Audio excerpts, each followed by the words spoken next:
Hello friends, मैं हूँ काजल और आज मैं लेकर आई हूँ नारद की एक और कहानी। राजा उत्तानपाद की दो रानियाँ थीं। बड़ी रानी का नाम सुनीति और छोटी रानी का नाम सुरुचि था। सुनीति के पुत्र का नाम ध्रुव था और सुरुचि के पुत्र का नाम उत्तम। राजा छोटी रानी और उसके पुत्र से विशेष स्नेह रखते थे। बेचारी सुनीति और बेटे ध्रुव की हमेशा उपेक्षा होती थी। महल की परिचारिकाएं भी सुरुचि से प्रसन्न नहीं रहती थी। वे प्राय घृणा से उसकी ओर देखती और बोलती, देखो वो आ रहा है, रानी सुरुचि। देखो तो कैसी अकड़ है, इसको तो बस एक ही लक्ष्य है कि किसी तरह से इनके पुत्र उत्तम को ही राजगद्दी मिले। सुरुचि अपने बेटे के पास गई तो वह बोला, माँ, इस समय पिताजी खाली बैठे हैं, मैं जाकर उनकी गोद में बैठ जाऊं? जरूर बैठो मेरे मुन्ने, होने वाले राजा का उस गोद पर पूरा अधिकार है। सुरुचि ने बेटे के सिर पर प्रेम से हाथ फिराते हुए कहा। ध्रुव ने उत्तम को पिता की गोद में बैठे देखा तो वह भी उधर ही भागा और बोला, पिताजी, मैं भी आपकी गोद में बैठूंगा। सुरुचि ने उसे झिड़का, हरगिज नहीं, तुझे उस गोद में बैठने का कोई अधिकार नहीं है, भाग जाओ यहाँ से। मैं कहाँ जाऊँ छोटी माँ? कल्पित होकर रुआंसे स्वर में ध्रुव ने पूछा। जा, भगवान विष्णु से प्रार्थना कर कि तुझे मेरी कोख से जन्म दे, तभी तू उत्तम की तरह अधिकार पा सकेगा। दुखी ध्रुव बिलखता हुआ अपनी माँ के पास पहुँचा। माँ ने उसे गोद में उठाकर प्यार से पूछा, रो क्यों रहा है मेरे लाल? ध्रुव बोला, माँ, माता सुरुचि कहती है कि पिताजी के गोद में बैठने का मुझे कोई अधिकार नहीं है। वे कहती है कि केवल उत्तम ही पिता के गोद में बैठ सकता है। वे ठीक कहती है पुत्र, सुनीति बोली और बेटे को कलेजे से लगाए भीतर ले गई। ध्रुव ने पूछा, माँ, मैं तो क्षत्रिय राजकुमार हूँ ना? हाँ मेरे बेटे, सुनीति ने जवाब दिया। अपनी माँ के गोद में चैन से बैठा बालक ध्रुव कुछ सोचता रहा, फिर बोला, माँ, माता सुरुचि ने कहा कि अगर पिता की गोद में बैठना चाहता हूँ तो भगवान विष्णु से प्रार्थना करनी पड़ेगी। क्या सचमुच भगवान विष्णु मेरी मदद करेंगे माँ? हाँ मेरे बेटे, भगवान शरणागत को कभी निराश नहीं करते। तब तो मैं उनके दर्शन अवश्य करूँगा, ध्रुव ने दृढ़ स्वर में कहा। ध्रुव जब अगले दिन वन में जाने को तत्पर हुआ तो उसकी माता ने आशीर्वाद दिया, जाओ मेरे लाल, उनके सिवा और कोई हमारी मदद नहीं कर सकता। उनके दर्शन कर पाना सरल बात नहीं है, किंतु तुम सच्ची तपस्या करोगे तो अवश्य सफलता मिलेगी। मुझे सफलता अवश्य मिलेगी माँ। बालक दृढ़ निश्चय के साथ बोला, मैं जाता हूँ अब और भगवान विष्णु के दर्शन किए बिना नहीं लौटूंगा। फिर मैं अपने पिता और दादा से भी बड़ा राजा बनूंगा। कहते हुए वह वन की ओर चल पड़ा। उधर देवर्षि नारद को सुरुचि के कटु वचनों और ध्रुव के संकल्प के बारे में पता चला तो उन्होंने सोचा, ध्रुव सच्चा क्षत्रिय है, अभी वह बालक मात्र ही है, किंतु सतोली माँ का दिया हुआ अपमान सह नहीं सका। पर बेचारा कैसा असंभव संकल्प कर बैठा है, चलकर उसे समझाना होगा। नारद ध्रुव के पास पहुँचे और बोले, बेटे, अपने भाग्य से समझौता करके अपनी माँ के पास चले जाओ। बालक ध्रुव ने कहा, हे देवर्षि नारद, मैं यशस्वी राजा उत्तानपाद का बेटा ध्रुव हूँ। मैं क्षत्रिय हूँ। मैंने भगवान विष्णु को प्रसन्न करने का दृढ़ निश्चय कर लिया है। नारद बोले, मुझे मालूम है वत्स, किंतु अभी तुम बहुत छोटे हो। भगवान के दर्शन कर पाना बहुत कठिन बात है।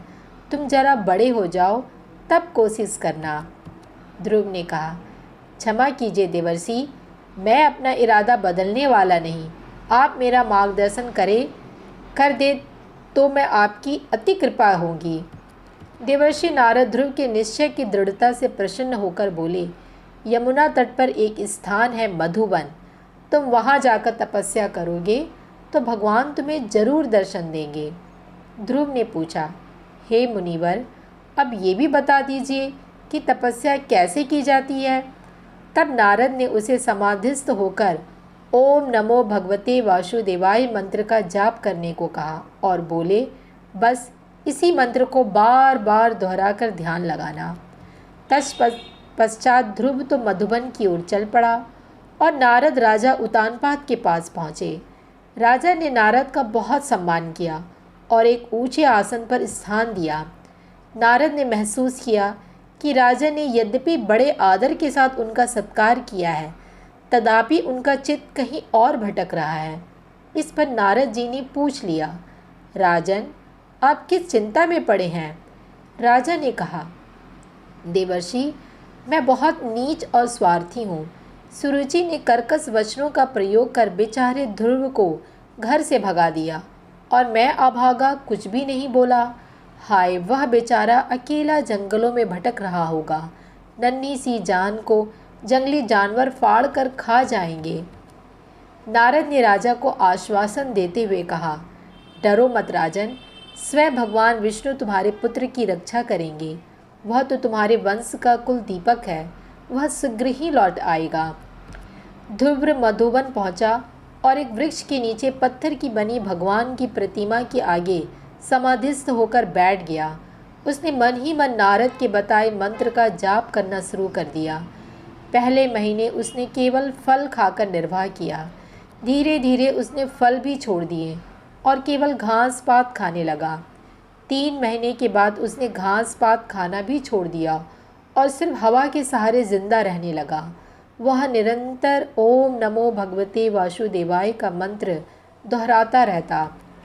5वें महीने उसने सांस भी रोक ली और एक टांग पर खड़े रहकर मंत्र जाप करता रहा। ध्रुव की कठिन तपस्या की शक्ति से पवन तक रुक गया। सारे स्वर्ग में त्राही त्राही मच गई। धरती के लोग व्याकुल हो उठे और भगवान से रक्षा की प्रार्थना करने लगे। स्थिति असह्य हो उठी तो सभी देवता मिलकर भगवान विष्णु के पास पहुँचे और उनसे प्रार्थना की, हे प्रभु, हमारी रक्षा कीजिए। भगवान श्री हरि बोले, हे देवगणों, इतने निराश मत हो। मैं पृथ्वी पर जाकर ध्रुव को उसका इच्छित वरदान दूंगा, तब सब ठीक हो जाएगा। उधर ध्रुव की तपस्या जारी थी। वह सोच रहा था कि हे प्रभु, कभी मुझे लगता है कि आप मुझे मिल गए, पर तभी आप अंतर्धान हो जाते हो। क्या मेरी पूजा अभी अधूरी है? आप मुझसे रुष्ट हो? प्रभु, तो मैं अपना तप फिर से नए सिरे से करूँगा। ध्रुव ने जैसे ही आंखें खोली, उसने साक्षात भगवान विष्णु को अपने सम्मुख खड़े पाया। अब तो वह हर्ष के साथ जोर से चीख उठा और उनके पैरों में गिरकर बोला, हे मेरे प्रभु, आखिर आपने मुझे दर्शन दे ही दिए। भगवान बोले, ध्रुव, तुम मधुबन में क्यों आए हो यह मुझे मालूम है। तुम्हारी मनोकामना पूर्ण होगी, तुम महान राजा बनोगे। तुम 36,000 वर्ष तक राज्य करोगे। फिर तुम्हें स्वर्ग में स्थान मिलेगा, जहाँ तुम सदा के लिए अमर हो जाओगे।